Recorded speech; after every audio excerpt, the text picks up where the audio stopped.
Thank you, Yayas. Sudah.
Selamat pagi, Pak Joko. Selamat pagi, Pak Rey. Pagi Muklis, bisa kita mulai? Sudah 52 yang hadir.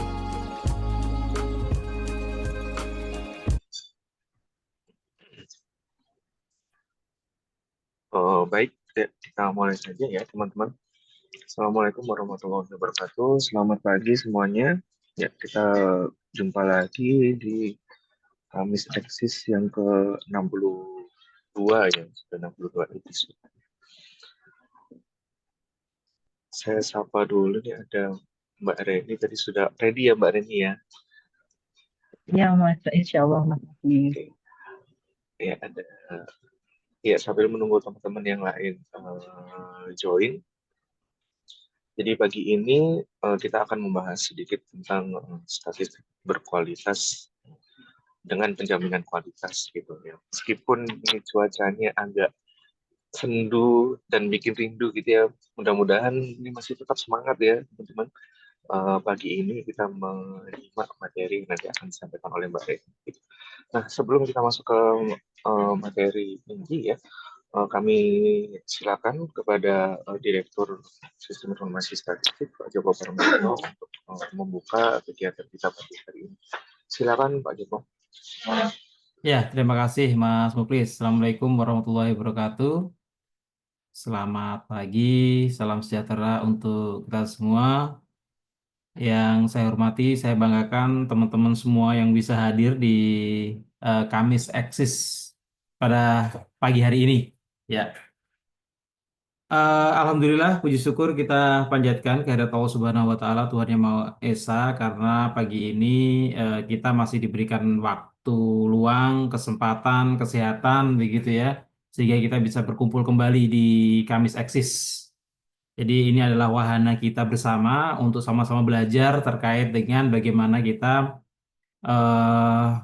meningkatkan kapasitas dan pengetahuan kita, begitu ya. Dan pagi ini alhamdulillah Mbak Reni Amelia ini dari Direktorat Pengembangan dan Analisis Direktorat Analisis dan Pengembangan Statistik ya, DAPS ya. Dari tempatnya Pak Romzi. Sepertinya Pak Romzinya lagi di Korea ini ya.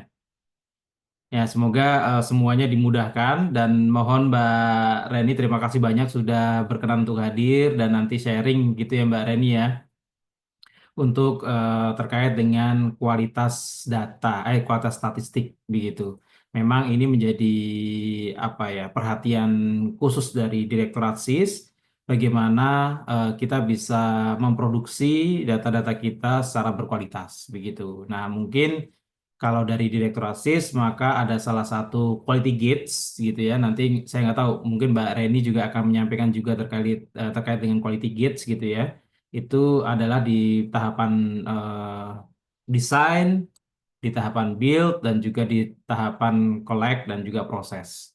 Nah, mungkin cukup banyak apa namanya tahapan, dan nanti mungkin ini perlu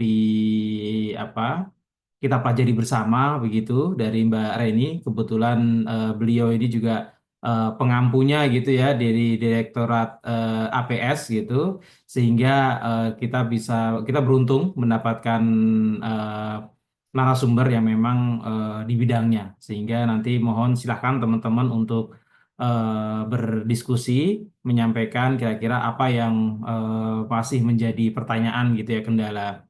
Dan memang Mbak Reni memang ini untuk Quality Assurance Framework, aplikasi yang kita bangun gitu ya, ini memang nanti perlu ada percepatan gitu ya Mas Muklis ya. Semoga nanti kita bisa mendapatkan tenaga baru yang mungkin bisa kita investasikan untuk mempercepat sikaf ini. Sehingga harapan kita aplikasi ini bisa segera terwujud dan sama-sama bisa kita manfaatkan begitu. Mungkin di kesempatan kali ini juga ada teman-teman kita dari BPS Provinsi dan Kabupaten Kota sepertinya ya Mas Muklis ya. Jadi tidak hanya dari SIS Mbak Reni Amelia, jadi ini kita extend untuk juga teman-teman kita dari BPS Provinsi dan Kabupaten Kota. Karena kita satu badan, sehingga kalau satu yang mendapatkan informasi, harapan kita semuanya juga bisa mendapatkan benefit begitu. Sehingga kita bisa sama-sama belajar dan sama-sama mengisi informasi dan mengisi pengetahuan yang sama-sama kita butuhkan. Jadi mungkin sebagai pembukaan itu sekali lagi terima kasih banyak Mbak Reni sebagai narasumber, Mas Muklis. Mas Muklis jadi ini ya sekarang ya, hostnya atau moderatornya ya. Dan juga teman-teman sekalian semuanya ada 127 yang hadir pada pagi hari ini. Dan harapan saya sih akan terus bertambah begitu ya, sehingga nanti kita bisa mendapatkan ilmu yang bermanfaat gitu. Mungkin perlu diketahui teman-teman semua, sekarang di Direktorat SIS ada 180 apa namanya pegawai gitu ya, yang nanti akan kita alokasikan tidak hanya untuk Direktorat SIS tapi juga untuk teman-teman subject matter lainnya begitu. Nah, semoga kita semua dimudahkan, diberikan kesehatan dan kelancaran, dan di Kamis Eksis ini kita bisa menyerap ilmu-ilmu dengan lebih baik. Dengan mengucapkan Bismillahirrahmanirrahim, Kamis Eksis saya buka dan silakan untuk berdiskusi. Mungkin sampai 1 jam ke depan ya, Mas Muklis ya, sehingga itu insya Allah cukup untuk kita paling nggak men-trigger informasi begitu. Demikian dari saya, terima kasih banyak. Wabillahi taufiq wal hidayah. Wassalamualaikum warahmatullahi wabarakatuh. Saya kembalikan ke Mas Muklis. Terima kasih. Baik, terima kasih Pak Joko atas sambutannya pagi ini. Ya, jadi pagi ini kita akan sedikit membahas tentang penjaminan kualitas ya. Itu penjaminan kualitas ini dulu mungkin kalau teman-teman sudah pernah mendengar itu ada yang namanya monitoring kualitas ya, setiap ada kegiatan sensus atau survei gitu. Cuman dengan adanya tentu saja dengan pergeserannya dari sistem paperless, terus kemudian dulunya yang selalu pakai paper ya, kuesioner manual juga kalau ada monitoring kualitas ya. Nah, kebetulan di SIS ini waktu itu diminta untuk membangun sebuah sistem ya yang untuk menghandle itu semua gitu. Nah, awalnya itu proses bisnisnya itu ada di tempat Mbak Reni di Direktorat Analisis dan Pengembangan Statistik di sana. Terus kemudian menggunakan sistem yang kita bangun untuk mengatasi, menghandle itu semua gitu. Jadi, nah, bagaimana proses bisnis dari penjaminan kualitas ini nanti akan disampaikan oleh Mbak Reni Amelia. Mbak Reni sudah siap? Oh, siap, insya Allah, Mas Ya, Muklis. oke. Jadi kalau teman-teman ada hal-hal yang ingin ditanyakan mulai dari sekarang juga bisa sih gitu. Kira-kira apa sih gitu? Mungkin ya di daerah Quality Gates ya, beberapa survei di tahun ini sudah menerapkan itu. Kalau ada masih yang hal-hal yang mengganjal bisa nanti ditanyakan di sesi akhir ya, setelah penjelasan materi dari Mbak Reni. Oke, langsung saja Mbak Reni, silakan dimulai presentasi dan paparan. Ya, saya izin share screen dulu ya, Mas. Ya, silakan. Suara saya terdengar jelas kan? Jelas Mbak Reni. Oh iya. Iya, jelas Mbak, merdu. Terima kasih banyak Pak Jo. Oke. Oke, siap. Terima kasih banyak Mas Muklis, Pak Joko atas keundangannya ya. Ini sebenarnya suatu kebanggaan sendiri gitu diundang oleh teman-teman dari Direktorat SIS, dan juga kebetulan juga ini kami menyampaikan beberapa harapan juga dari kami, dari direktur kami juga gitu. Ada beberapa pesan juga karena beliau kebetulan sekarang sedang dinas ke luar, ada acara SDGs di Korea. Sehingga beliau juga menyampaikan kebetulan saya sering melihatnya ada teman-teman SIS juga, semoga ke depannya harapannya dengan tadi 180 pegawai ini bisa agak lari gitu. Nanti harapan-harapan kami sudah kami sampaikan juga, dan mungkin ini juga harapan dari teman-teman daerah juga gitu, sehingga semoga ke depannya akan tercapai harapan yang terkait dengan sistem mengenai kualitas data ini.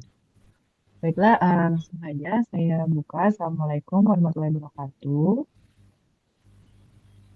Yang terhormat Direktur SIS Bapak Joko Farmianto, dan juga Bapak Ibu fungsional ahli media serta peserta sharing knowledge pada pagi hari ini. Perkenalkan, saya Reni Amelia. Mungkin sudah ada yang kenal, mungkin ada yang belum. Gitu biasa dipanggil Reni. Di SIS juga ada tuh Mbak Reni ya. Kadang kita ketukar gitu teman-teman. Reni, terus saya saat ini masih statistisi alih muda. Tahun ini diminta oleh direktur kami diberi amanah untuk menjadi ketua tim dalam implementasi terkait dengan pengukuran kualitas melalui sikap dan juga implementasi quality gate di APS. Jadi kita menghandle tahun ini quality gate ada sekitar 22 kegiatan statistik yang sudah menerapkannya dan untuk pengukuran kualitas ada 23 kegiatan statistik. Jadi lumayan cukup menyita waktu juga, cukup banyak kegiatannya. Sistemnya juga mungkin Mas Muklis sering minta tambah terus ini KG ini apa namanya banyak sekali gitu file-file di-upload di sana. Dan di kami sebenarnya kami ada Madia juga. Madia di kami menjadi coach gitu. Jadi seperti pengarah. Kalau di tim kami Madianya Bu Lesmiwati Endang atau yang kami biasa kalau siapa itu Bu Ririn. Dan di kami juga ada beberapa anggota tim saya ada 8 orang. Jadi total kami 10 orang dengan ketua dan ya, untuk tim sikap dan gigi ini. Untuk materinya hari ini mungkin udah pernah kali ya kalau dia pernah ikut internalisasi itu sudah sering mendengar gitu terkait dengan penjaminan kualitas, apa itu penjaminan kualitas, apa ada juga tentang quality gaze ini yang lagi tahun ini 22 kegiatan yang sudah implementasi dan masih ada yang implementasi juga. Terus terakhir itu pengukuran kualitas dan alhamdulillah untuk yang poin ketiga ini sudah selesai. Kemarin itu kalau tidak salah itu Oktober kita sudah mengirimkan hasilnya ke setiap direktur terkait. Dan untuk penjamin tentang kualitas itu sendiri, gitu. Sebenarnya kan kalau kita melihat suatu bahan, itu kualitasnya itu sebenarnya tergantung dari orang yang melihatnya. Nah, kalau di sini, kalau yang kami kutip dari Philip de Crosby ini, beliau menyatakan bahwa sebenarnya kualitas itu yang paling pentingnya kualitas itu sebenarnya gratis. Kualitas itu yang paling penting adalah kesesuaian dengan pengguna kita. Gitu. Maksudnya misalnya kita bikin sistem A, gitu. Sistem ini siapa nih yang memakai gitu. Nah, jadi apa itu sistemnya, bagaimana sistem itu nanti akhirnya itu harus sesuai dengan spesifikasi yang sudah ditetapkan oleh yang akan pakai nanti misalnya. Nah, itu disebut sistem yang berkualitas. Jadi sistem itu benar-benar sesuai dengan apa yang diinginkan oleh si pengguna tadi gitu. Kalau sehari-hari misalnya kalau misalnya kita sebagai pedagang gitu ada yang mau beli nasi goreng misalnya yang kita siapkan ya nasi goreng yang enak gitu kan bukan malah nanti yang kita kasih mie goreng gitu. Nah, jadi seperti itu. Jadi kualitas itu yang paling utamanya itu adalah sesuai dengan kebutuhan dari pengguna. Nah, kalau misalnya terkait penjamin kualitas, ini ada kami literaturnya dari UN. Namanya ini ada gambar kecil di sini nih, ada namanya United Nations National Quality Assurance Framework Manual for Official Statistics gitu. Nah, ini panduan kebetulan juga di awal tahun direktur kami juga menghadiri expert meeting UN ini UNKRL jadi membahas terkait dengan manual ini yang berlaku di seluruh NSO di dunia gitu. Jadi ini adalah panduan kami gitu dalam menyusun penjaminan kualitas di BPS. Nah, sehingga apa itu penjaminan kualitas? Kami juga mengutip dari UNNQAF ini. Penilaian kualitas adalah serangkaian aksi yang terencana. Jadi dia itu harus terencana, sistematis, sehingga memberikan keyakinan bahwa produk yang kita hasilkan ini telah memenuhi standar kualitas tertentu dan sesuai dengan kebutuhan pengguna. Nah, lagi-lagi ada penggunanya di sini. Gitu. Jadi kalau misalnya penggunanya ingin sistem A, spesifikasi seperti ini, dengan waktu seperti ini, nah itu seharusnya itu bisa kita kalau itu terpenuhi, nah itu adalah sesuatu yang berkualitas. Gitu. Tapi dia harus mempunyai penjaminan itu. Kenapa ada penjamin?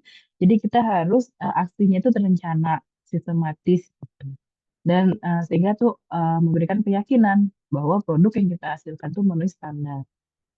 Nah, terkait dengan standar kualitas ini tadi, kalau menurut buku, kalau Bapak Ibu mungkin udah ada yang baca gitu, buku terkait dengan ini sebenarnya terkait dengan suatu kualitas itu tidak hanya dilihat dari outputnya aja, gitu. Ada dari sisi prosesnya, ada dari sisi kelembagaannya, ada dari sisi statistik nasional statistik sistemnya, gitu. Jadi dari yang besar SSN-nya, dari lembaga statistiknya, dari proses kegiatan statistiknya, sampai dengan terakhir output statistiknya. Nah, sejak tahun 2015 itu BPS sudah mulai menyusun handbook quality assurance. Sebenarnya kita udah punya handbook warnanya biru. Itu di 2015-2016 disusun mengacu ke UNNQF yang versi sebelum ini. Ada UNNQF. Dan itu karena dimensi kualitas di sana itu cukup banyak, dan jika kita ingin mencapai semuanya itu langsung di saat itu, menurut high level meeting, menurut meeting dan tim itu kita akan keteteran gitu karena terlalu banyak instrumen yang perlu disiapkan, sehingga diputuskan pada saat itu kita mengerjakan dulu yang bisa kita dulu dari bawah gitu. Jadi kita mulai dari kualitas output statistiknya dulu. Jadi yang kita jaga di sini ada 6 dimensi pada saat itu ditentukan. Ada 6 dimensi kualitas. Ini lagi-lagi perlu dicatat juga bahwa ini 6 dimensi ini adalah dimensi kualitas output statistik. Karena ada lagi dimensi terkait proses statistik. Ada lagi terkait kelembagaan, ada lagi terkait dengan sistem statistik nasionalnya. Nah, untuk 6 dimensi kualitas ini, kita itu menentukannya tidak hanya juga dari UNNKF, tapi kita juga mengambil beberapa handbook quality assurance dari negara-negara di dunia. Misalnya ada juga Afrika Selatan, ada juga di UK, Amerika, dan sebagainya gitu. Jadi kita lihat dan itu yang paling banyak yang mana dan cocok dengan kondisi Indonesia seperti apa, sehingga muncullah 6 ini. Gitu. Ada relevansi, akurasi, aktualitas dan ketepatan waktu, koherensi dan komparabilitas, aksesibilitas, dan terakhir interpretabilitas. Nah, ini adalah di 2016 sudah disusun handbooknya, penjelasannya juga untuk setiap dimensinya sudah ada juga, itu apa gitu. Jadi itulah asal muasalnya sebenarnya terkait dengan diresmikannya 6 dimensi kualitas output statistik. Dan perlu diketahui juga bahwa saat ini, karena tadi kami sampaikan ini berdasarkan UNNPF versi yang sebelum dari yang terbit ini yang terbaru kalau tidak salah 2017 kalau tidak salah terbit. Jadi setelah UNNPF keluar, ada lagi terbit yang terbaru versinya, sehingga kita harus menyesuaikan. Dan saat ini tahun 2024 ini ada juga tim lainnya, kebetulan saya juga menjadi anggota tim di sana yang sedang mengupdate instrumen terkait dan juga penjelasan terkait dimensi kualitas. Tidak hanya kualitas output nantinya, tetapi juga akan masuk ke kualitas proses, karena dari pengukuran kualitas saat ini sepertinya sudah mulai mencapai titik jenuh nih, udah pada hampir 100 semua nilainya, udah di atas tinggi, sehingga kita bisa nih menambah dimensi kualitasnya, yaitu dimensi kualitas proses yang akan kita tambahkan lagi. Karena sudah berjalan hampir 10 tahun kan dari 2015 ke 2025 gitu. Jadi kita akan menambah dimensi lainnya. Nah, ini masih dalam proses penggarapan di tim dan proses uji coba juga gitu. Saya agak pelan-pelan sedikit karena ini intinya nanti ke belakang-belakang. Nah, jadi untuk yang relevansi ini, nah ini relevansi itu relevan, gitu. Jadi sejauh mana data kita mampu memenuhi kebutuhan pengguna tadi gitu. Jadi supaya dia bisa relevan seperti apa sih? Ya kita harus rapat dengan pengguna kita gitu. Kira-kira apa sih yang dibutuhkan? Gitu kita konfirmasi, oh seperti ini ya, iya gitu. Kalau memang kita sudah tahu apa yang mereka butuhkan, ya harapannya nanti output kita ya sama seperti itu gitu, tidak melenceng dari sana gitu. Nah, terus juga ada akurasi. Akurasi ini kemampuan data kita dalam menjelaskan fenomena itu secara tepat, secara akurat. Jadi eh, kalau misalnya di sini ada salah satu kita tuh ngomongnya terkait dengan kalau di sensus survei gitu ya, ada terkait dengan sampling, non sampling gitu-gitu seperti itu. Jadi misalnya kita ada kesalahan terkait dengan kita mengurangi RSE-nya gitu supaya RSE-nya itu rendah, itu masuknya di sini gitu. Bagaimana kita supaya respon rate-nya itu tinggi, itu juga masuknya di akurasi gitu. Itu supaya bagaimana kesalahan isian itu rendah, nah itu juga masuk di akurasi. Nah, kalau yang aktualitas dan ketepatan waktu, kalau aktualitas itu mengacu perbedaan antara waktu data statistik itu dihasilkan dengan waktu data informasi tersebut didiseminasikan. Maksudnya misalnya lag-nya kita itu berapa tahun, misalnya seperti di industri itu. Industri kan dia kita ngumpulin data tahun ini, tapi datanya itu adalah data referensi waktunya 2 tahun eh, yang lalu gitu. Itu jadi ada misalnya atau setahun yang lalu gitu. Tapi berbeda dengan misalnya inflasi, kita ngumpulin data harga saat ini ya yang kita tanyakan ya harga saat ini gitu. Gitu. Jadi seperti itu harapannya tuh lag-nya itu kecil gitu. Gitu aktual, aktual. Jadi datanya aktual gitu, terbaru gitu kan. Nah, kalau ketepatan waktu itu mengacu kepada diseminasi data itu sesuai dengan jadwal, jadi sesuai dengan IRC-nya. Itu kan sudah ada IRC juga di diseminasi. Nah, itu jadi bagaimana supaya tepat waktu. Kalau koherensi dan komparabilitas, kalau koherensi ini dia merujuk kepada kemampuan data itu untuk digabungkan dan digunakan secara bersama-sama. Maksudnya gimana koherensi misalnya data kita itu dengan suatu fenomena tertentu. Nah, itu koherensi juga gitu. Terus ada juga bisa juga antar di sini juga bisa terkait dengan antar datanya dia sendiri maupun dengan data sumber data lainnya. Itu koherensi. Tetapi konsepnya itu sama. Kalau komparabilitas itu keterbandingan kita. Jadi merujuk gimana nih data ini bisa dibandingkan antar wilayah sama antar waktu gitu. Kalau misalnya mau datanya bisa dibandingkan antar waktu ya konsepnya itu jangan berubah gitu. Kalaupun misalnya berubah berarti kita harus kasih penjelasan bahwa data ini nggak bisa ya dibandingkan dengan data sebelumnya karena konsepnya berubah gitu. Jadi jangan sampai pengguna kita tuh misleading gitu. Nah itu komparabilitas. Kalau aksesibilitas itu terkait dengan seberapa mudah pengguna data dapat mengakses data kita. Jadi kalau terus masuk juga metadatanya. Kan ini kan sudah ada Indah gitu. Itu sangat memudahkan bagi user kita terkait aksesibilitas. Ada juga web BPS juga kan sudah diperbarui. Nah, itu juga jadi nilai plus tersendiri dalam kami melakukan pengukuran kualitas aksesibilitas di BPS.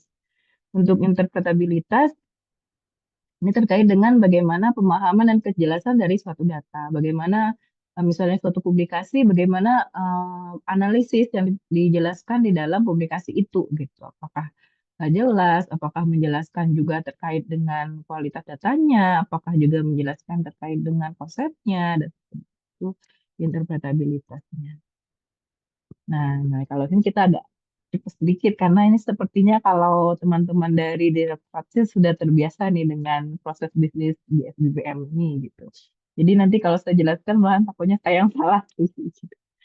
Jadi di BPS itu yang sejauh ini yang kami kawal, jadi ini mungkin ada dari Direktorat lain yang mengawal yang lain terkait penjamin kualitas yang kami tidak, yang kami belum pahami gitu. Jadi di sini kami sampaikan disclaimer dulu. Jadi yang memang kami kawal kalau kalau saya sejak saya masuk di 2015 gitu ya. Itu terkait dengan 2013 kalau nggak salah itu di DAPS itu kita sebenarnya ada quality gap ini kita sudah mulai in-depth itu semenjak sikap itu dirilis di 2017 kan.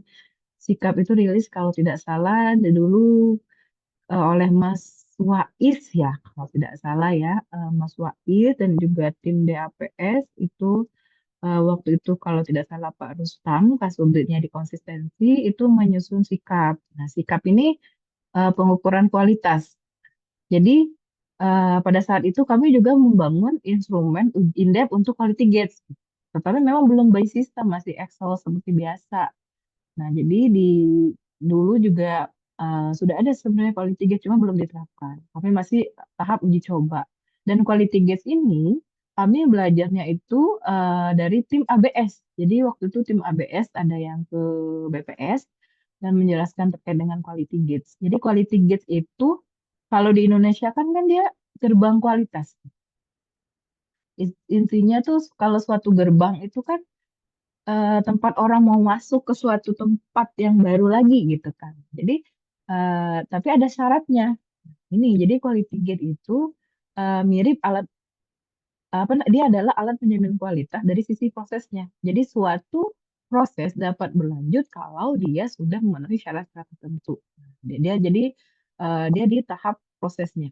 Jadi alat penjamin kualitas dari sisi prosesnya. Jadi pada kegiatan kalau kita di kegiatan teknik itu kegiatan statistik yang sedang berjalan gitu. Misalnya saat ini sedang berjalan uji coba tahap 2 SE dan saat ini dalam proses diseminasi penyusunan laporan. Nah, ini 3 di tahap diseminasi sedang jalan nih berbarengan dengan uji coba SE tahap 2 yang sedang menyusun laporan gitu.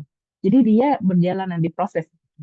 Laporan ini nggak boleh rilis dulu nih sebelum memenuhi ukuran kualitas yang sudah kami tetapkan yang sudah ditetapkan tim di tahap diseminasi itu. Itu quality gate. Jadi di tahap proses bisnisnya. Nah, sedangkan nanti di akhir sudah ada outputnya nih, nanti misalnya sudah ada laporannya, nanti laporan misalnya sudah ada rilis produk terkait dengan inflasi, misalnya SHK, hasil SHK gitu. Nah, baru kita lakukan pengukuran kualitas. Gitu. Pengukuran kualitas apakah output dari SHK ini, survei harga konsumen ini memenuhi 6 kriteria dimensi kualitas, memenuhi 6 dimensi kualitas ini. Nanti akan dinilai kami juga namanya pengukuran kualitas. Pengukuran kualitas ini ada berupa seperti pertanyaan, itu pertanyaannya menurut dimensi kualitas, misalnya relevansi ada 5 pertanyaan atau 6 pertanyaan gitu. Ini bisa menggambarkan terkait relevansi. Akurasi ada sekian pertanyaan. Gitu. Dari pertanyaan ini kami peroleh dari UNNQF tadi dan juga dari Afrika Selatan dan berbagai negara di dunia yang sudah kami ramu di 2015 itu. Sudah disahkan di 2016. Dan ini nanti ada indeksnya. Gitu, ada berupa indeksnya. Akan muncul nih kira-kira survei harga konsumen ini, kegiatan survei harga konsumen ini kualitasnya nilainya berapa sih?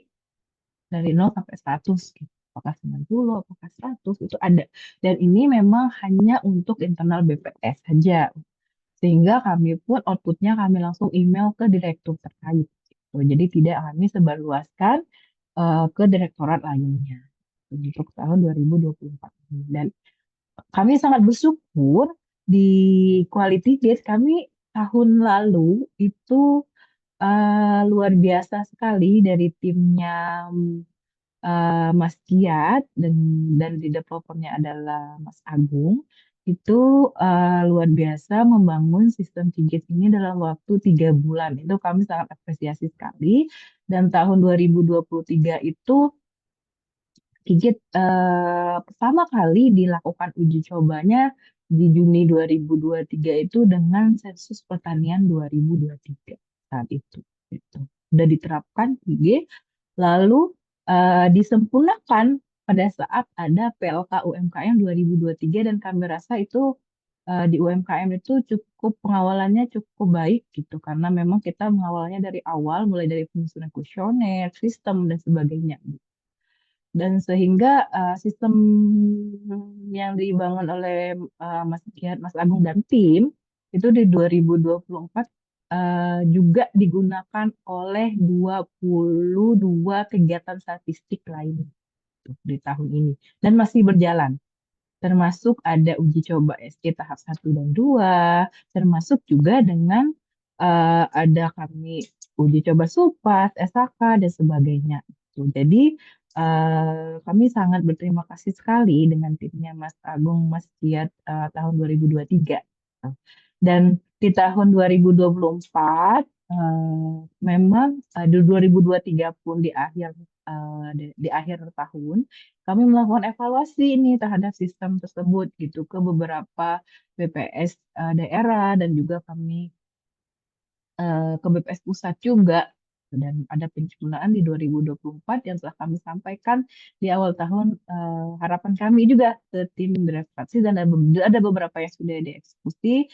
Dan memang pun karena ada tuntutan juga di tengah tahun oleh OECD juga terkait dengan diinginkannya dibangunnya super apps terkait kualitas data.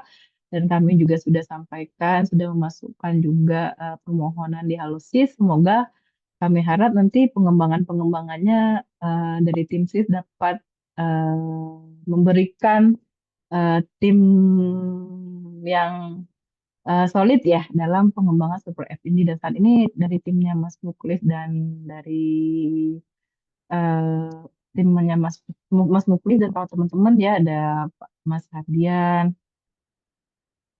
eh, oh yes, ada pertanyaan juga di chat.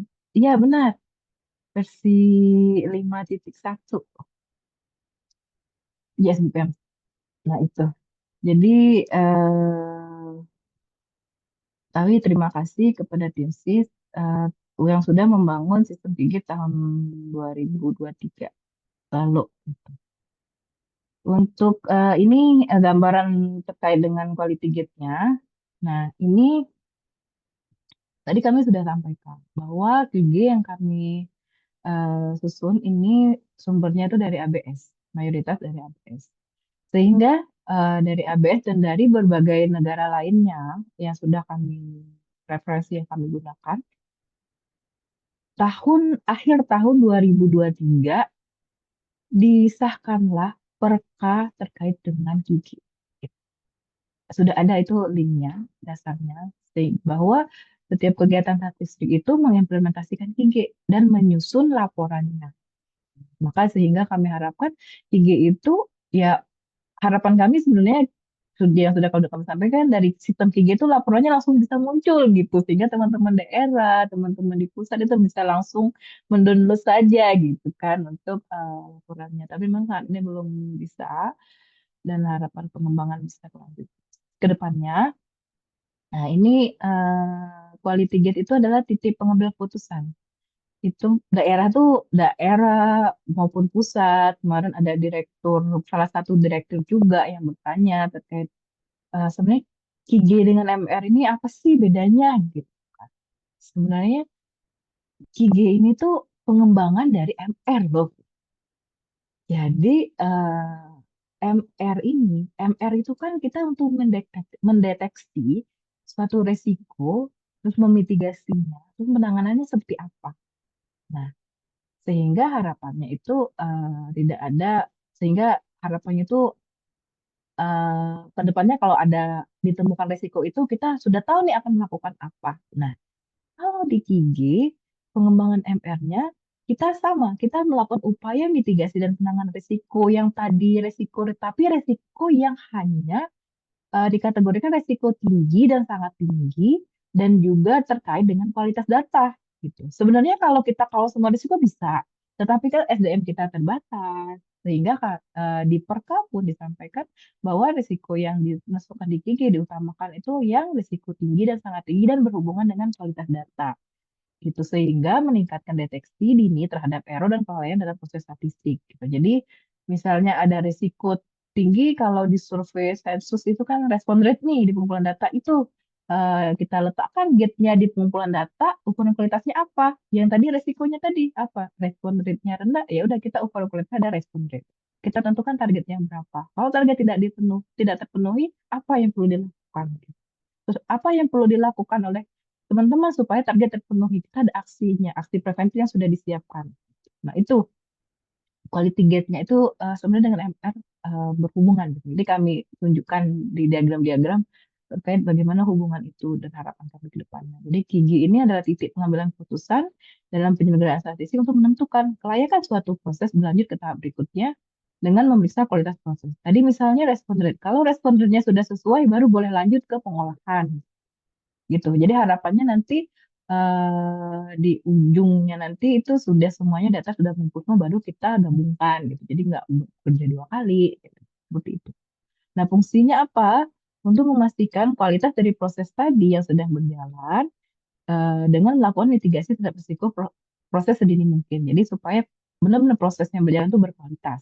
Tuh, dan juga mengontrol dan membantu pengambil keputusan terkait dampak dari risiko yang terjadi agar permasalahan tidak berlanjut ke tahap berikutnya gitu. Misalnya maksud permasalahan tidak berlanjut ke tahap berikutnya, misalnya sebelum kita mulai pendataan di tahap desain sistemnya ini misal KPI-nya ini benar-benar harus sudah teruji dulu nih gitu, jangan sampai nanti pas pendataan udah lakukan pendataan tetapi tiba-tiba tengah jalan datanya hilang atau ada di wilayah tertentu yang tidak bisa menggunakan aplikasi tersebut gitu.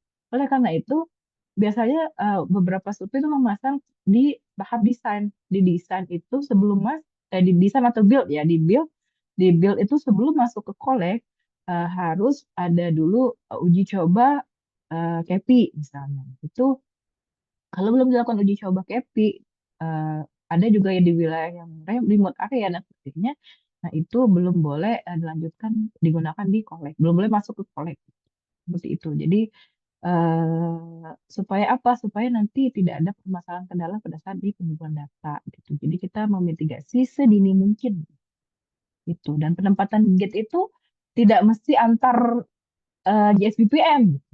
Misalnya dari collect ke proses, tengah-tengahnya kita taruh gate. Kita juga bisa letakinnya di antara eh, kalau JSBPM itu kan dia ada level 1, level 2, level 3. Nah, di antara itu, di antara level-level yang ada di setiap tahapan itu, misalnya di collect ada pengumpulan data ada finalisasi pengumpulan data misalnya. Nah, kita meletakkan gate-nya di antara pengumpulan data sama finalisasi pengumpulan data itu juga boleh gitu. Jadi tergantung dengan hasil dari analisis risiko kita tadi. Tuh, apa sih sebenarnya manfaat dari 3 ini? Nah, itu sudah ada di Perka. Jadi Bapak Ibu kalau sudah baca Perka BPS nomor 117 tahun 2023 tentang pedoman penjaminan kualitas melalui quality kits, itu Bapak Ibu akan sudah insya Allah sudah memahami ya terkait dengan 3 ini gitu. Jadi utamanya itu untuk meningkatkan efisiensi waktu pelaksanaan, tenaga maupun biaya karena dimitigasi sedini mungkin misalnya pada PLK UMKM dimitigasi misalnya gimana nih kalau misalnya UMKM yang terkumpul di suatu wilayah itu tidak sesuai dengan target misalnya atau tidak sama dengan data yang sudah ada atau jauh melebihi atau kurang dari itu. Nah, dimitigasinya oh ya udah kita kasih spare 2 minggu setelah pendataan untuk petugas itu melakukan penyelesaian pendataan, tetapi bukan perpanjangan. Sehingga pada saat kontrak dengan petugas sudah diestimasi nih oleh tim PLK UMKM bahwa di kontraknya harus menyantumkan penyampaian penyelesaian pelaksanaan tugas oleh pencatnya tersebut dilakukan paling lambat 2 minggu setelah pendaftaran. Gitu. Jadi kita sudah mengikat petugasnya. Kalau dia belum menyelesaikan, artinya dia harus menyelesaikan sampai 2 minggu setelah pendaftaran. Itu sehingga kita tidak ada lagi kendala nih di pendataan nanti karena kita sudah dimitigasi di awal sebelum pelaksanaan itu berjalan. Itu efisiensi waktu pelaksanaan.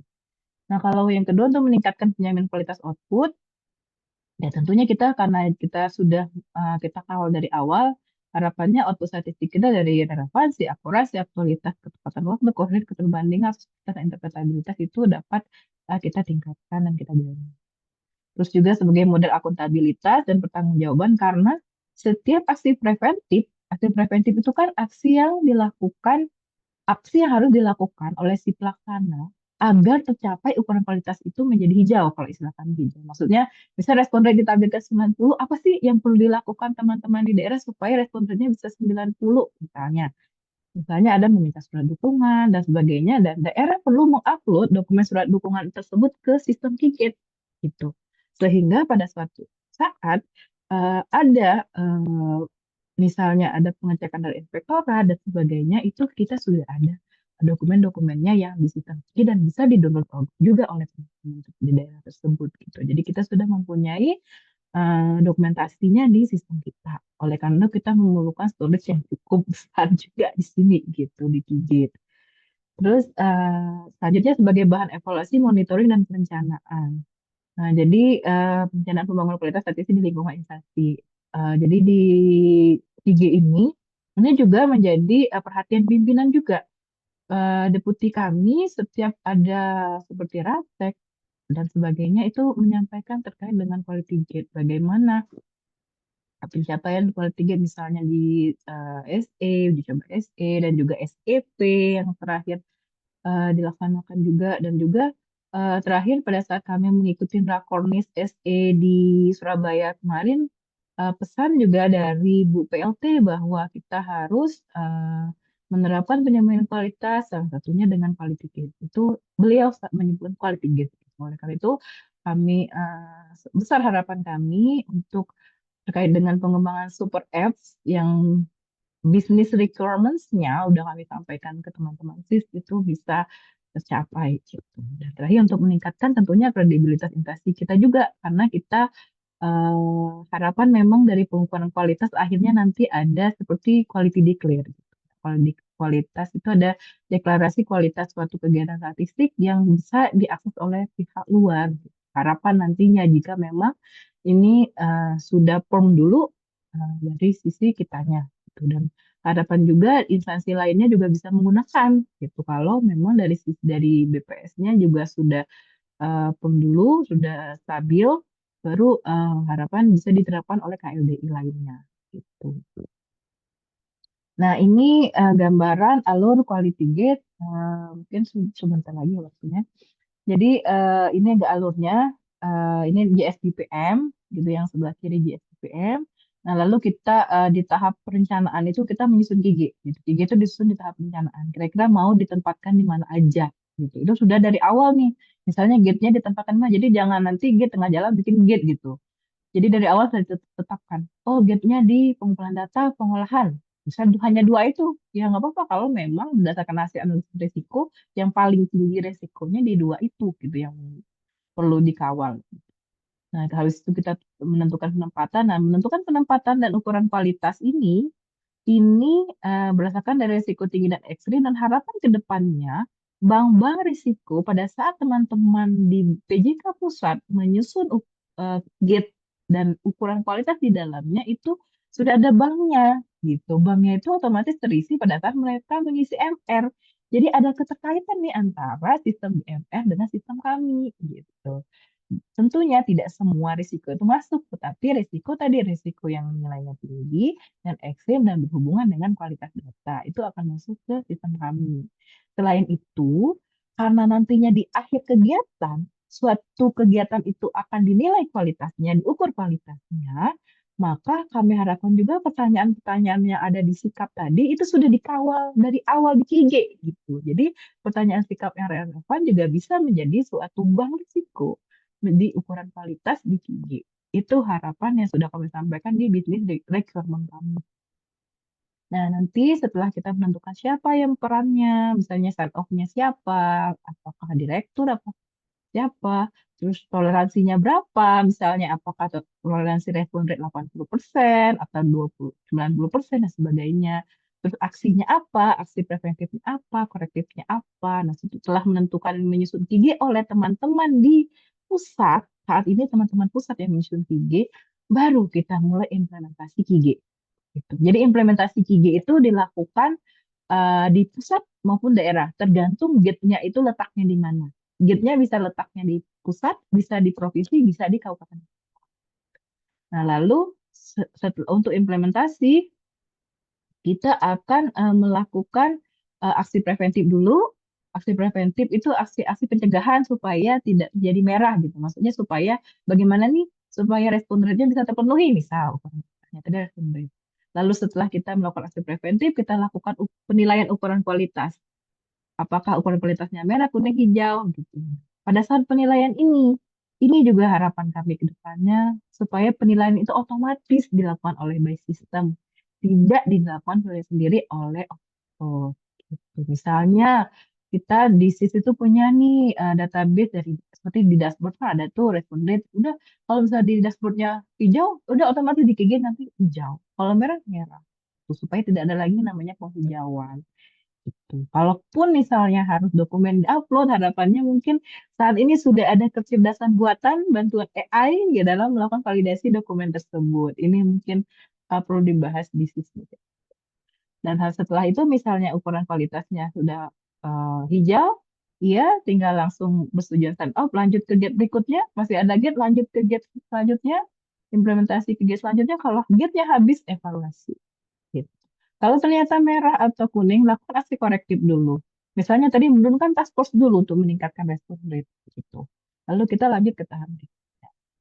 Itu eh, harapan kami dokumen KG ini nantinya nge-link juga ke pengukuran kualitas sehingga pada saat pengukuran kualitas otomatis terisi dari dokumen KG yang sudah ada. Nah, gitu. Jadi ada eh, koneksi di antara kedua sistem itu. Gitu. Nah, ini contoh penerapannya sudah saya sampaikan. Dan untuk pengukuran kualitas tadi sudah saya sampaikan juga bahwa untuk mengetahui gambaran umum kualitas output statistik sehingga dapat meningkatkan kualitas penyelenggaraan kegiatan statistiknya. Nah, ini contohnya di aplikasi Sikap yang saat ini. Tetapi ini sekali lagi yang saat ini, karena kebetulan saat ini juga sedang dibangun instrumen baru terkait dengan pengukuran kualitas. Dan ini kita pengukuran kualitas itu saya sampaikan tadi, misalnya terkait dengan ini terkait relevansi, ini pertanyaannya nih contohnya, ada pertanyaannya, nanti ada isiannya apakah 1, 2, 3, 4 dengan di upload dokumen. Tuh, apakah mereka nanti ini ngisi sendiri nih PJK-nya di pusat. Nah, ini hanya di pusat saja. Dan juga tim pengampu seperti SIS, metodologi, dan juga dari diseminasi. Ini akan mereka mereka yang mengisi ini dan mengupload bukti dukungnya. Dan ini tahapannya pengisian kuesioner, terus disubmit, diverifikasi, dievaluasi, dan validasi. Harapan ke depan tadi, pada saat mereka upload bukti dukung, harapannya karena misalnya sudah ada di KG tadi mereka upload bukti dukung, harusnya terkoneksi nih ke Sikap, otomatis terisi desain bukti dukungnya. Juga pada saat ngevalidasi, kami memerlukan waktu dan SDM yang lumayan banyak. Ngevalidasi, misal satu kegiatan statistik ada 107 pertanyaan. Artinya kami harus mengecek 107 dokumen untuk per kegiatan statistik. Tahun ini ada 23 kegiatan statistik, artinya kami harus mengecek 23 dikali 107 pertanyaan. Dengan jumlah orangnya 10 tadi. Itu cukup memakan waktu. Sehingga harapan besar dari kami dapat bantuan, setidaknya ada bantuan AI dulu nih dalam proses validasinya. Baru misalnya kami tinggal scaling. Gitu harapan ke depan dari kami. Oleh karena itu, kualitas data adalah tanggung jawab bersama, sehingga diperlukan kolaborasi dari berbagai pihak dalam penyusunan dan juga implementasi penjamin kualitas untuk mencapai hasil yang optimal. Mungkin itu penyampaian dari saya. Mohon maaf jika kepanjangan, Mas Uklis, Pak Joko. Terima kasih. Wassalamualaikum warahmatullahi wabarakatuh. Saya Waalaikumsalam kembalikan ke warahmatullahi Mas wabarakatuh. Uklis. Ya, terima kasih Mbak Reni. Ya, itu tadi apa yang sudah disampaikan Mbak Reni terkait dengan statistik yang berkualitas. Tentu saja ya dengan proses penjaminan kualitas itu ya kita bisa memastikan bahwa statistik yang kita hasilkan berkualitas juga dari mulai prosesnya dijagain sampai dengan bagaimana mengukur output dari kegiatan statistik yang kita selenggarakan. Oke, selanjutnya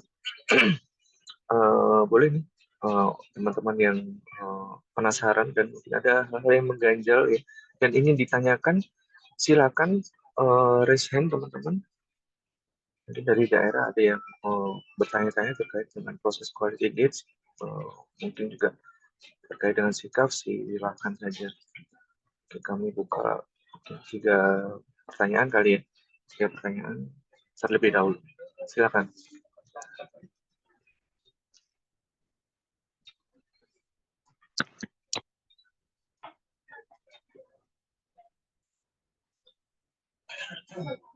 Oke, 1 Pak Ahmad Rifai. 2 lagi boleh?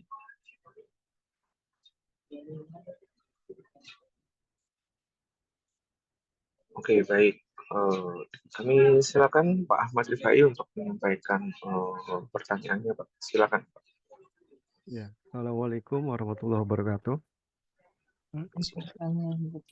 Suara saya terdengar ya? Jelas, Pak. Iya, terima kasih atas kesempatan yang diberikan. Saya ingin menanyakan, tadi dijelaskan tahapan-tahapan quality gate itu ada di pra-collect ya, kalau tidak salah, kemudian di collect, kemudian di analisis dan disseminate ya. Nah, yang mau saya tanyakan, rangkaian kualitas data itu kan ditentukan tidak hanya dari tahapan itu ya. Ada tahapan pra sebelum itu, ya misalkan yang menurut saya juga sangat urgent adalah tahapan pelatihan dan pemilihan petugas gitu. Nah, ini apakah di rekrutmen petugas maksud saya. Nah, apakah ada quality gate juga yang direncanakan atau akan dilakukan atau sebaiknya kita desain di tahapan itu ya. Karena saya pernah mendengar semacam apa ya jargon lah gitu bahwa pemilihan petugas dan pelatihan yang baik itu sudah menentukan sekian persen kualitas data. Barangkali itu saja. Terima kasih. Oke, baik. Ya, silakan langsung ditanggapi, Mbak. Oh iya, terima kasih banyak Pak Ahmad Rifai pertanyaannya. Sebenarnya untuk quality gate itu memang bagusnya tuh dari awal, dari mulai specified-nya desain build sampai dengan terakhir, termasuk di tahapan rekrutmen dan pelatihan.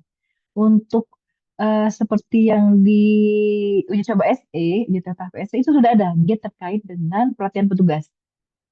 Jadi mereka menargetkan misal 70 nih. Jika pada saat pelatihan petugas nilainya petugas itu 70, mereka lulus. Kalau tidak mencapai 70, jika ada pengganti, digantikan pengganti. Tetapi jika tidak ada pengganti, harus dilakukan briefing tambahan ke petugas tadi yang nilainya di bawah 70. Itu sudah diterapkan juga di SE juga dan di PLK UMKM.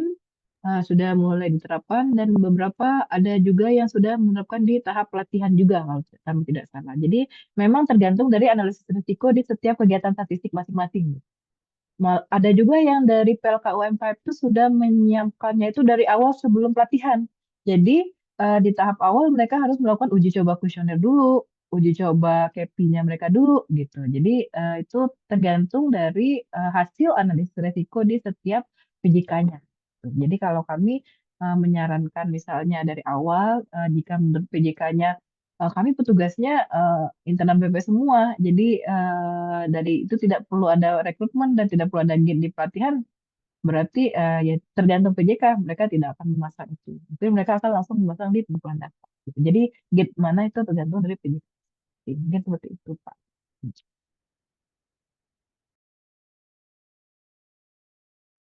Ya, terima kasih. Cukup jelas. Baik, terima kasih jawabannya Mbak Rini. Mudah-mudahan terjawab ya Pak Ahmad Rifai. Oke, pertanyaan selanjutnya boleh satu atau dua lagi. Silakan teman-teman.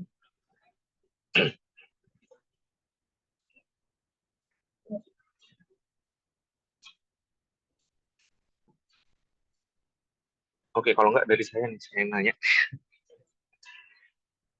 Ya, pertanyaan ringan aja Mbak Rini. Kan kita ini terbiasa kompetitif ya di BPS nih. Antar satker sangat kompetitif sekali gitu. Jadi kadang itu seolah-olah sebenarnya quality gates ini kan untuk ngejagain prosesnya itu agar supaya memenuhi kualitas-kualitas dengan kriteria yang sudah ditentukan gitu. Cuman kadang kalau tetangga kita ini ada yang hijau, ternyata kita masih kuning gitu, agak panas gitu, Pak. Jadi sebenarnya gimana ya kiat-kiatnya itu untuk menjaga itu gitu. Sebenarnya yang ingin dicapai di quality gates ini kan bukan untuk reboisasinya kan ya gitu. Nah, terkait hal itu tuh sebaiknya gimana nih teman-teman di daerah? Oh iya, terima kasih Mas Muklis. Untuk pertanyaan ini sering banget Mas diangkat isu ini, termasuk di level pimpinan gitu. Jadi ada proses penghijauan gitu.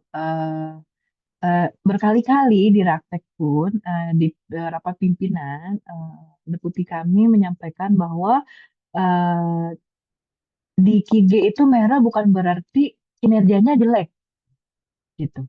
Sehingga jika merah ya jangan ya janganlah TK misalnya yang di waktu itu kepala provinsi ya, janganlah TK-TK dari tim yang merah itu di malahan rendah gitu. Yang malahan yang bagus kalau dia merah dan dia harus melakukan aksi korektif sebenarnya seperti itu. Karena aksi korektif itu artinya sudah disiapkan. Misal seperti tadi penurunan transport itu sudah disiapkan anggarannya gitu. Artinya ya gunakan itu untuk supaya yang merah tadi respon rate tadi bisa tercapai gitu. Karena itu sebenarnya sudah disiapkan semua aksi-aksinya. Jadi yang benar itu kamera lakukan korektif itu udah benar. Yang penting dia melakukan aksi korektif untuk bagaimana supaya untuk mengatasi merah tadi. Misalnya tadi pelatihan. Nah ternyata dia ada yang tidak sesuai nih nilainya. Apa-apa diisi merah.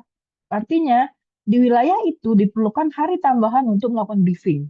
Sehingga pusat tahu, oh wilayah ini melakukan briefing tambahan nih ke tugas-tugas tadi. Gitu. Kalau misalnya mereka ngisi hijau, artinya oh wilayah ini baik-baik aja, mereka bisa langsung ke lapangan. Nanti seperti itu, gitu.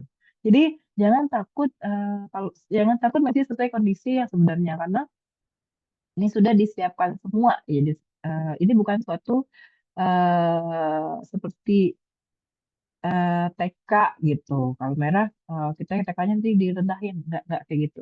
Dan juga harapan kami untuk mengurangi penghijauan tadi adalah sistem Mas Muklis. Gitu. Jadi kalau bisa dari sistem, misalnya respon rate tadi kan bisa langsung diambil tuh dari data CAPI-nya gitu. Respon rate-nya sudah berapa persen sehingga di KIG langsung nanti otomatis warnanya hijau, warnanya merah. Gitu. Jadi tidak ada lagi penghijauan gitu sih. Ini tuh dari kami. Oke, terima kasih Mbak Reni atas tanggapannya. Oke, berikutnya ada Mas Nugroho. Silakan Mas. Iya, terima kasih Mas Muklis. Mbak Reni mau nanya ya dikit ya. Oh iya. KIG ini yang ngisi itu kan masing-masing pihak terkait ya?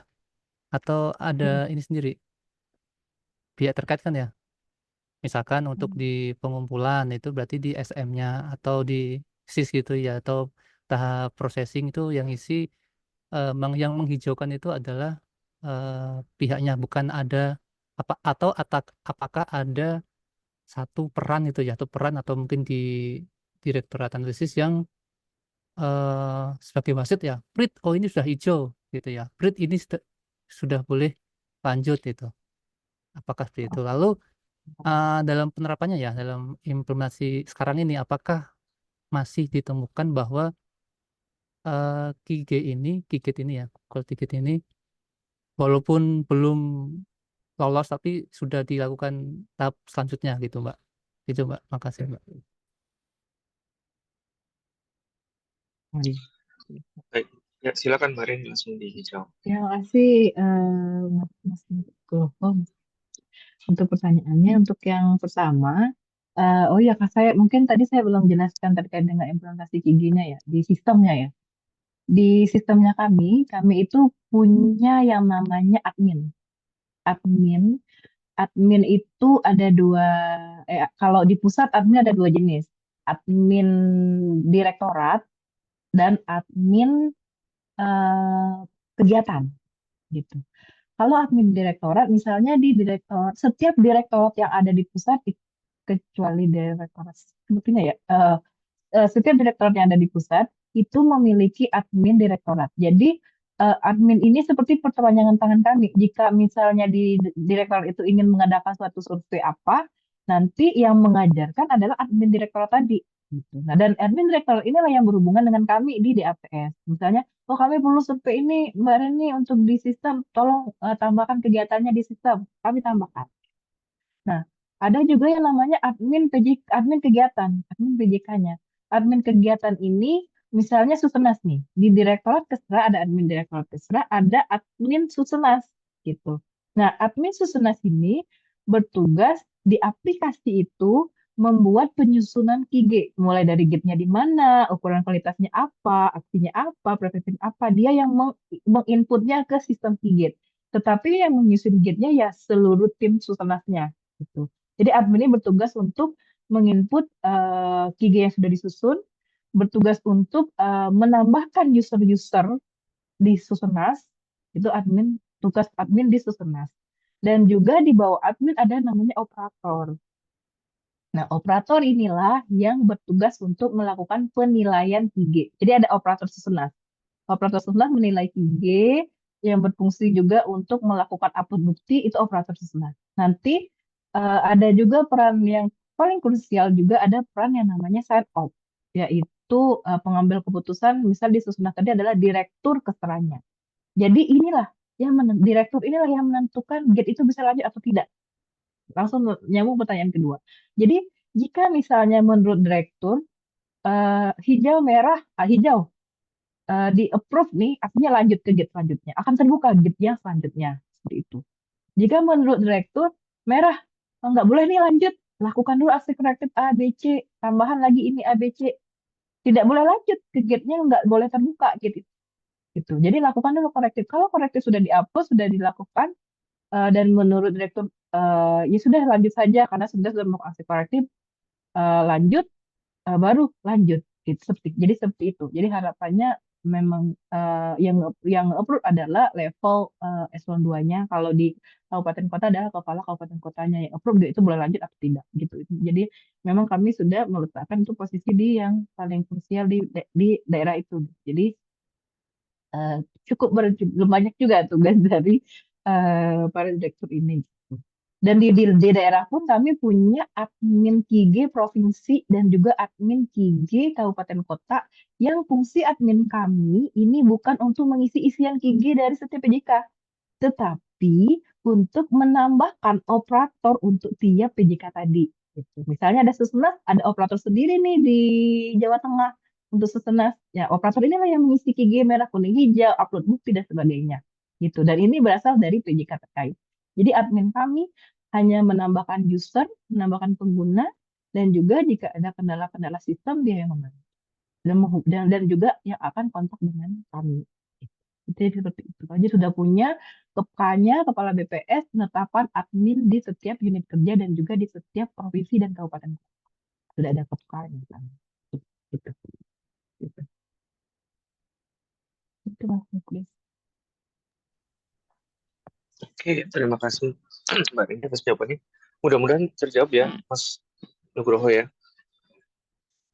Oke, karena ini juga sudah jam 9 ya, teman-teman, jadi tanya jawabnya kami batasi. Oke, ya mungkin terakhir deh. Tanggung satu aja. Jaminan kualitas ini kan sudah berjalan hampir 10 tahun lamanya ya. Apakah sampai saat ini sudah ada evaluasi terkait output dari penjaminan kualitas ini sendiri? Apakah proses yang sudah berjalan hingga saat ini mempunyai dampak positif terhadap kualitas hasil kegiatan BPS? Jadi supaya jangan hanya menjadi kerjaan tambahan aja gitu. Kira-kira apakah pernah dilakukan hal-hal seperti itu, Mbak Rin? Ya tentu. Kalau yang sudah berjalan 10 kan itu pengukuran kualitas ya, yang sudah mulai kerja kami di 2017, tetapi baru 2 kegiatan kan. Jadi uji coba dulu.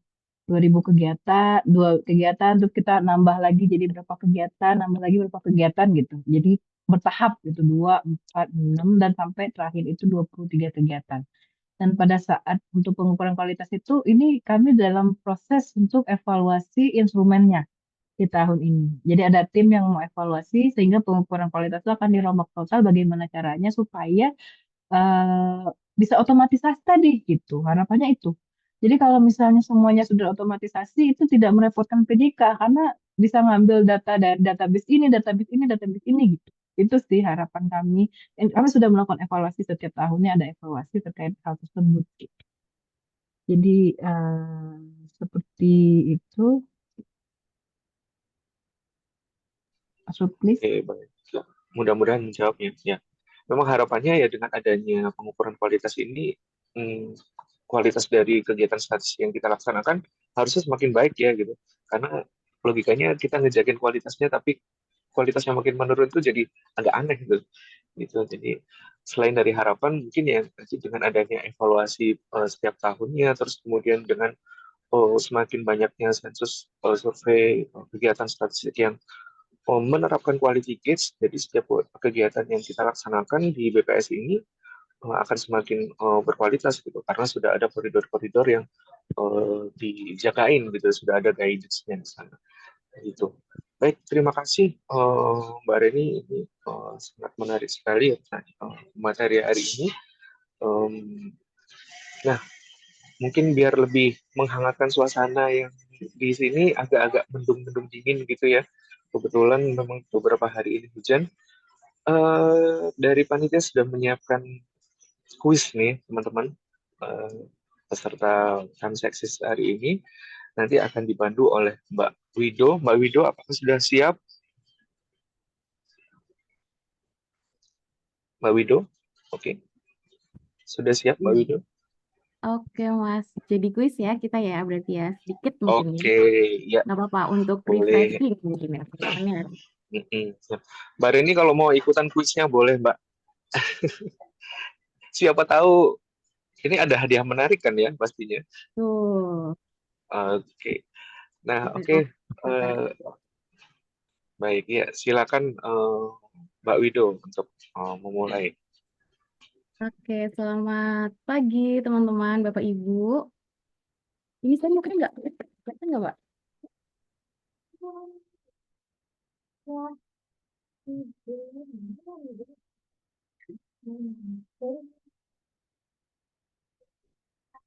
Iya, mukanya mana ya? Nggak ada ya? Ya udahlah, kita pakai avatar aja lah ya. Oke, teman-teman. Untuk refreshing nih, karena kita sudah mulai memasuki pertengahan minggu gitu ya, kita refreshing dikit sebentar. Teman-teman boleh join Quizizz, boleh teman-teman dibuka di quizizz.com. Sebentar, kita play dulu kodenya.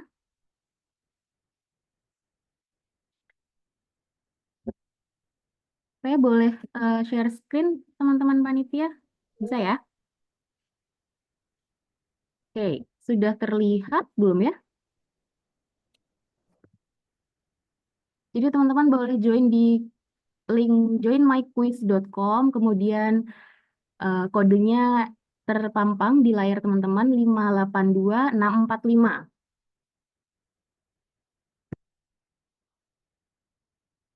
Sudah terlihat? Oke, sudah ada yang masuk nih ternyata teman-teman. Ini ada suaranya nggak ya?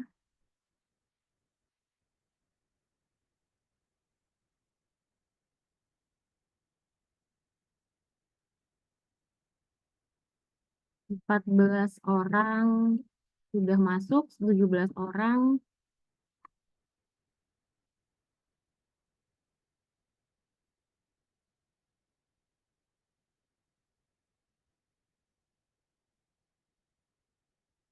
Kita share link. Bentar, saya sharekan linknya di chat, kolom chat. Oke.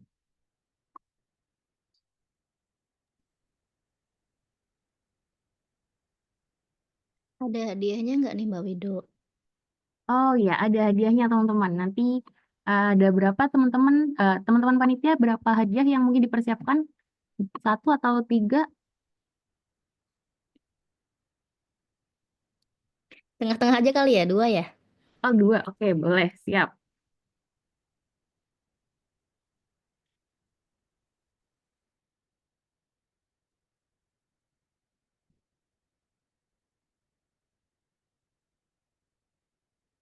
Suara musiknya masuk nggak ya?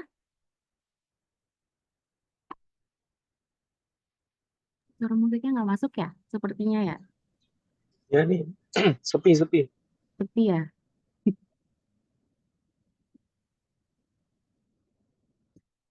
Biasanya kalau kuisnya setelah di start baru masuk musiknya.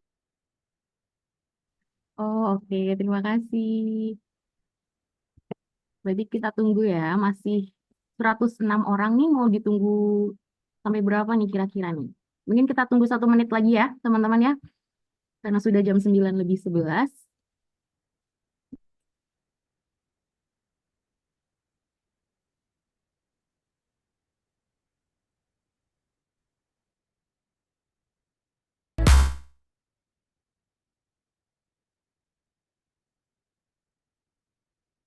Sudah bisa share screen.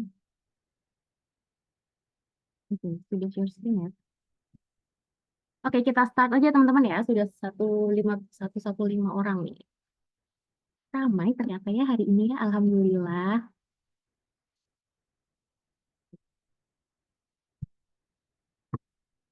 118, 2 orang lagi kali ya, kita tunggu ya. 120 orang kali ya. Ini udah ada yang yakin menang nih sepertinya nih. Username-nya menang. Oke, kita start.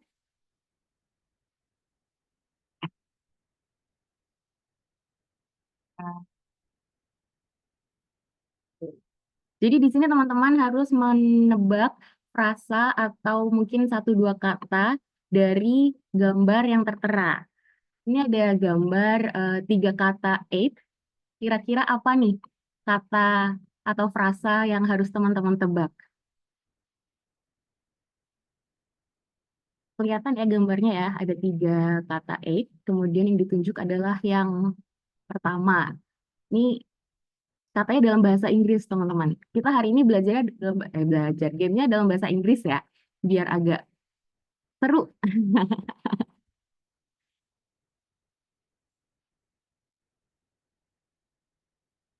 Jawabannya ramai nih, banyak nih. Ada QGate, ada... Oke, sudah terjawab ya. Jadi jawabannya yang tadi adalah first aid.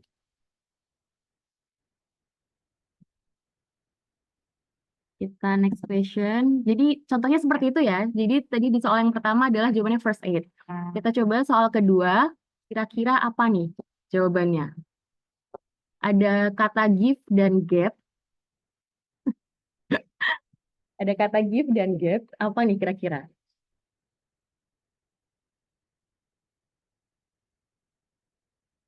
Ramai ini udah mulai banyak yang paham, udah mulai ramai ini jawabannya. Kalau tadi mungkin baru 20 orang pertama begitu ya masih berpikir-pikir, ini langsung ramai nih.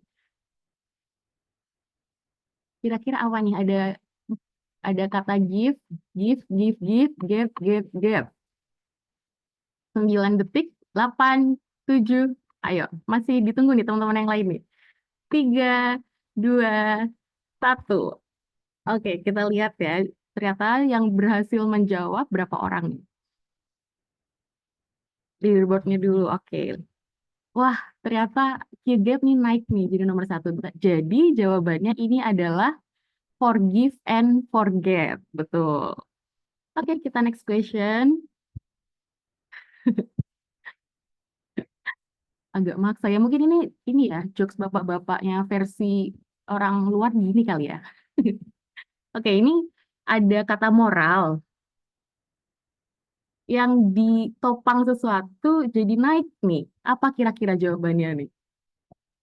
Moral apa nih?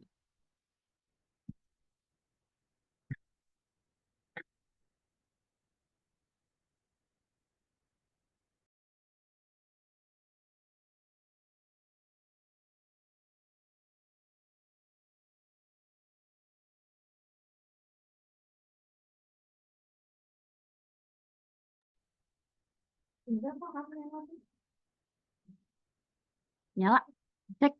Oke, oke.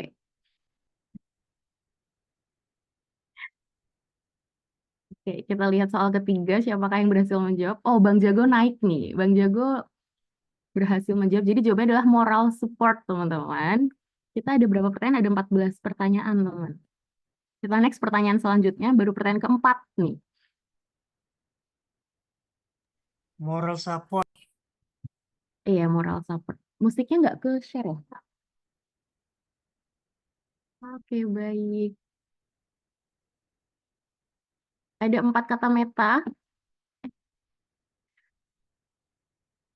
Musiknya nggak ke share. Baiklah. Kira-kira apa jawabannya?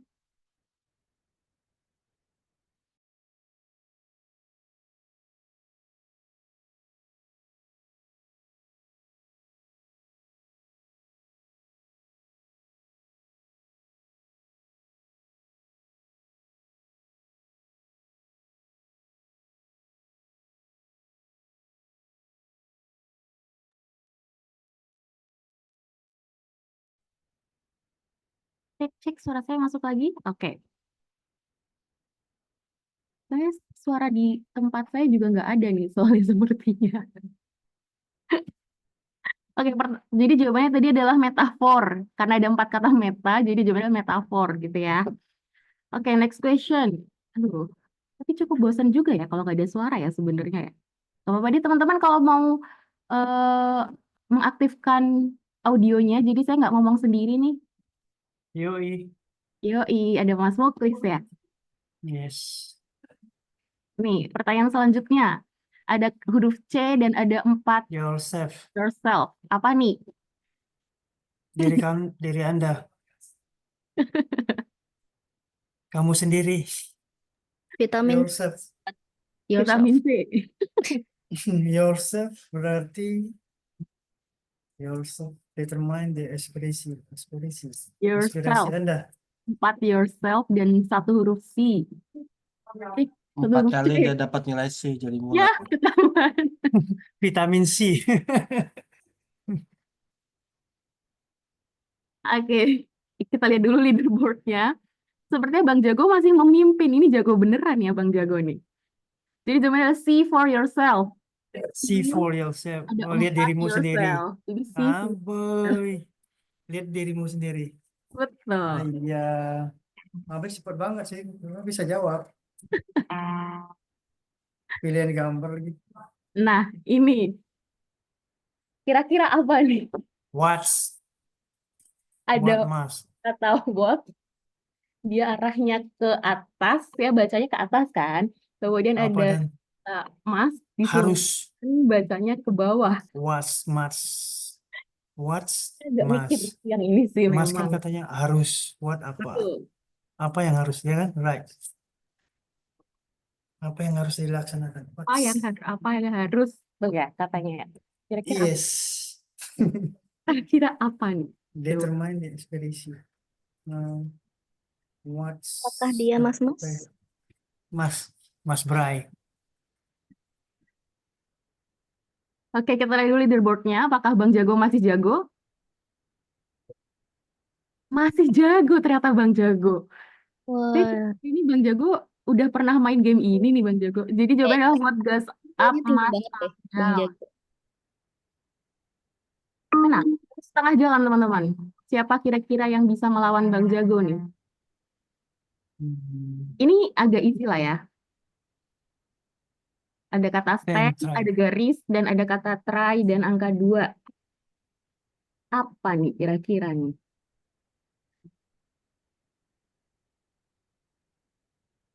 Diri dan coba. Stand. Lebih gampang ya kalau yang ini dibanding yang tadi ya. Determine expression. Ya. Nanti Kira-kira apa nih? Ada kata stand, ada garis pembatas, dan di bawahnya ada kata try dan angka 2. I will try. Stay. Sudah ada yang menjawab di kolom chat ternyata teman-teman yang ada di kolom chat ya. Langsung leaderboardnya. Apakah masih Bang Jago? Masih ternyata.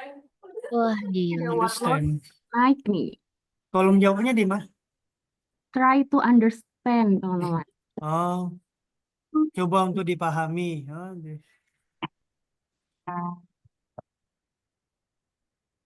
Oke, pertanyaan selanjutnya. Ada 2 kata roads yang saling bersilangan. Nah, ini clue-nya udah gampang nih. Kata roads yang saling bersilangan. Rod Stewart. Penyanyi. Ini sebenarnya di kolom chat teman-teman udah banyak yang jawab sih. Rod jawab. Rod jalan. Sayang banget Gabriel kalian di Roots. kolom chat ya, padahal ya. Di kolom chat ya. Padahal yang dapat hadiah yang ada di quizzes. Nggak apa-apa deh ya. Ya nggak apa-apa sih. Never mind. 5, 4, 3, 2, 1. 2, 1. Off-road. Mungkin coba off-road. Crossroad ya. Off-road kan. Tarot saling bersilangan, saling cross each other kan. Crossroad kan. Jadi Gitu kan. crossroad. Yes. Oke, next question. Wah, 37 orang yang betul. menjawab crossroads. Cuma saya nggak jawab sih. Oh, ya. Terus, Nah, ini ada huruf M. My life, Nah, my life tuh mungkin. tersebut Maybe tuh my life. Kalau dia kan my life. angka 1 sebanyak berapa? 1, 2, 3, 4 di antara kata my life.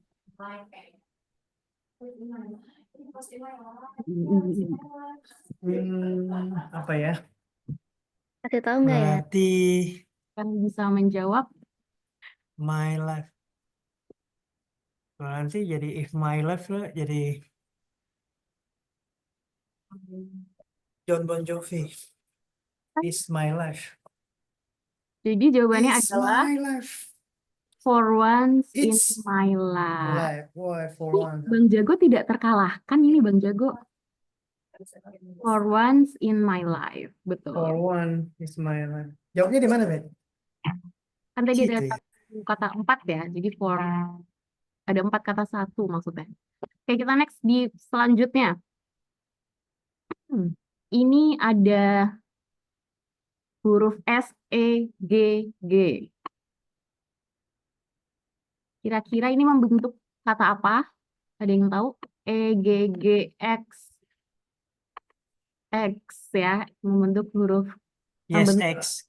X kan, betul kan? Nah, kira-kira frasanya apa nih? Clue-nya adalah sarapan pagi. Sarapan paginya siapa nih? Ya, Easy nih, easy. Diketikkan jawabannya di kolom yang tersedia, teman-teman. Ada yang bisa menjawab? Easy nih, clue-nya sarapan pagi. Sarapan paginya pakai ini kayaknya yang di kolom chat ini jago-jago juga nih, Mas Akmal. Oke, jadi jawabannya adalah scrambled eggs. Karena tadi kan X-nya dia acak ya. Jadi jawabannya scrambled eggs. Ini Bang Jago. Jago juga nih Bang Jago. Oke, pertanyaan selanjutnya. Ada kata travel, garis pembatas, dan ada banyak huruf C. Apa nih kira-kira? C-nya banyak. Ada garis pembatas, kemudian ada kata travel.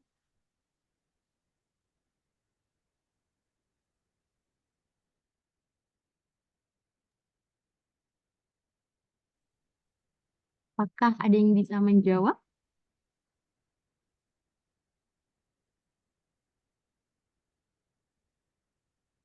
Wido, Iya, Phil-nya. cek kolom chat. Oke, baik. Bentar ya. Kolom chat. Oh, oke. Jadi diambil 2 pemenang, 1 dari penanya dan 1 dari pemenang kuis ya, teman-teman ya. Oke. Jadi jawabannya adalah, kita lihat leaderboardnya dulu. Bang Jago masih memimpin. Apakah ada yang bisa mengalahkan Bang Jago setelah ini? Jadi jawabannya adalah travel overseas. Kan travelnya di atasnya C banyak kan, seas gitu maksudnya. Agak maksa tapi oke lah. Kemudian pertanyaan selanjutnya, 3 pertanyaan terakhir. Ini gampang nih, ada kata time dan dia berada di atas. Itu apa? Clue-nya gampang nih, ada kata time dan berada di atas. Ada kata time dan clue-nya.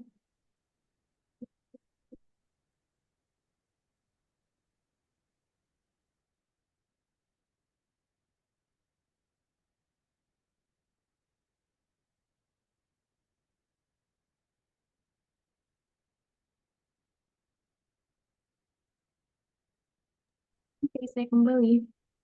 Jadi kita nanti punya 1 pemenang kuis ini akan mendapatkan hadiah. Kira-kira siapa yang bisa mengalahkan Bang Jago? Kalau sekarang di leaderboard masih Bang Jago nih. Kira-kira adakah yang bisa mengalahkan? Masih ada 3 pertanyaan. Ini Bang Jago jago beneran nih. Time's up dan jawabannya adalah time's up. Masih Bang Jago, solid banget ini Bang Jago memimpin. Teman-teman jangan mau kalah. Kita ke 2 pertanyaan terakhir. Nah, ini apakah Bang Jago bisa menjawab? Ini pertanyaan pamungkas. Ini agak susah nih. Saya pun mengaku ini susah ketika membuat. Jadi ini ada sebuah kata yang huruf-hurufnya ini hilang. Clue-nya ini adalah kata operation. Berarti yang hilang adalah huruf P, opere, huruf A, I, dan N. Dah, easy tuh clue-nya. Apa yang hilang dari kata operation adalah huruf P, A, I, dan N. Apakah ada yang bisa menjawab?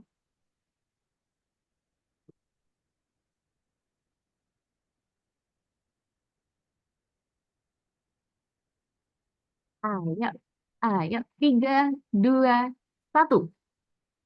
Time's up. Dan jawabannya adalah painless operation.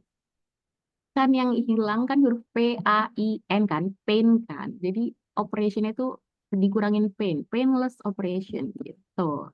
Agak memaksa, tapi oke lah. Dan ini yang terakhir, ada huruf H, I, J, K, L, M, N, O. Kira-kira apa nih? H, I, J, K, L, M, N, O. Berarti alfabet. Betul. Alfabetnya dari H sampai O. Masih 30 detik. Masih ada waktu untuk berpikir. H, I, J, K, L, M, N, O. Maksa ya? Iya, maksa. Ternyata tapi orang BPST tidak diragukan lagi nih, kreatif-kreatif loh, pinter-pinter loh. Yang kayak gini aja bisa ditebak loh. Yang kayak gini aja, kode-kode kayak gini bisa ditebak, apalagi ya. Oke, time's up. Dan jawabannya adalah air atau water. Kan H2O ya, H2O kan. Jadi begitulah teman-teman, memaksa memang jawabannya, tapi ya sudahlah. Kita lihat leaderboardnya siapa yang memimpin. Sepertinya masih solid Bang Jago ya, apakah betul? Aduh, loadingnya lama nih, gimana nih jaringannya nih? Nanti yang merasa jadi pemenangnya, boleh menghubungi admin. Bang Jago, siapa nih Bang Jago nih? Bang Jago boleh raise hand di Zoom yang merasa Bang Jago. Kalau Bang Jago nggak klaim, nanti yang selanjutnya nih. Hadir. Apakah ini Fahrianto? Boleh ya teman-teman panitia dibantu di... Loh, yang hadir 2. Oke, boleh mungkin Bapak atau Mas Fahrianto on mic-nya dulu. Ya, halo. Ya, halo, Ya, betul. Bang Jago saya ya? Bang Jago ya. Oke. Oke, Jago betulan ini. Mungkin Hilya boleh minta tolong dihubungin ya Bapak Fahrianto ya. Nanti mungkin diminta screenshot atau apa boleh silahkan. Nanti teman-teman panitia akan menghubungi. Selamat Bang Jago, tidak diragukan lagi. Memang ini solid ini. Jago betulan ini. Baiklah, terima kasih teman-teman. Kita kembalikan lagi ke Mas Mukhlis. Ya, terima kasih Wido. Ya, seru sekali ya kuisnya ya. Saya dari 14 pertanyaan cuma beberapa aja yang benar. Oke, terima kasih teman-teman atas kehadirannya dan partisipasinya hari ini. Terima kasih untuk Mbak Reni sudah bersedia hadir dan mengisi materi kami seksis hari ini. Sekali lagi mohon maaf yang sebesar-besarnya jika ada kekurangan di dalam pelaksanaan Kamis Eksis hari ini. Dan ini merupakan Kamis Eksis yang partisipannya paling banyak, ya, mencapai 250 lebih tadi saya lihat. Terima kasih semuanya. Sampai jumpa di Kamis Eksis selanjutnya. Terima kasih semuanya ya. Saya tutup. Wassalamualaikum warahmatullahi wabarakatuh. Waalaikumsalam warahmatullahi wabarakatuh. Terima kasih Mbak Reni. Terima kasih teman-teman semua.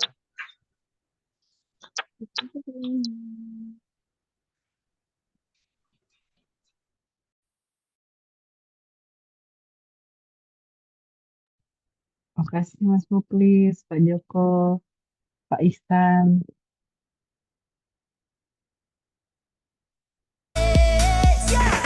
How many lovers do I go through to find you? How many heartbreaks I take just to get to you? How many lovers do I go through to find you? How many? Terima kasih semuanya. Fast forward.